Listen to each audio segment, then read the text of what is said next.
说。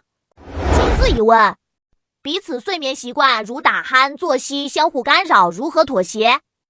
身边朋友说，对象睡觉老打鼾，自己根本睡不着，这可咋办啊？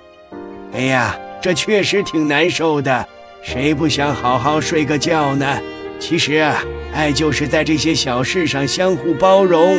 你可以跟他说说，一起想想办法，比如让他调整一下睡姿，或者给他买个止鼾器啥的。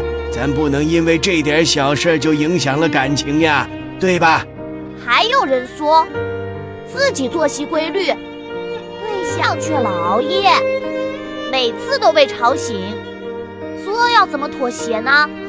嘿，这就得看你们俩的了。你可以试试跟他商量，定个睡觉时间，到点了就一起放下手机，准备睡觉，或者给他买个眼罩和耳塞，这样他熬夜也不会影响到你啦。毕竟两个人在一起就是要相互照顾嘛。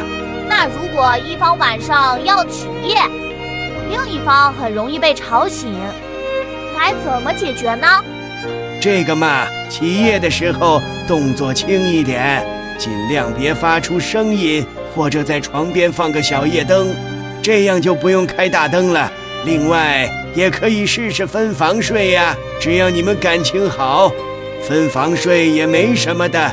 要是一方失眠，需要安静环境，另一方却喜欢在睡前听音乐，这又该怎么办呢？这就得相互理解啦。喜欢听音乐的那一方可以戴耳机听呀，或者两个人一起商量，找个折中的办法，比如听一些舒缓的音乐，既能帮助失眠的一方放松，又不会太吵。两人睡眠习惯差异太大，试过很多办法都没用，还能怎么调整呢？别灰心呀，办法总比困难多。你们可以一起去咨询一下医生，看看有没有什么好的建议，或者试试一些放松的方法，比如瑜伽、冥想之类的，也许会有帮助哦。要相信，只要你们真心相爱，就一定能找到解决问题的办法。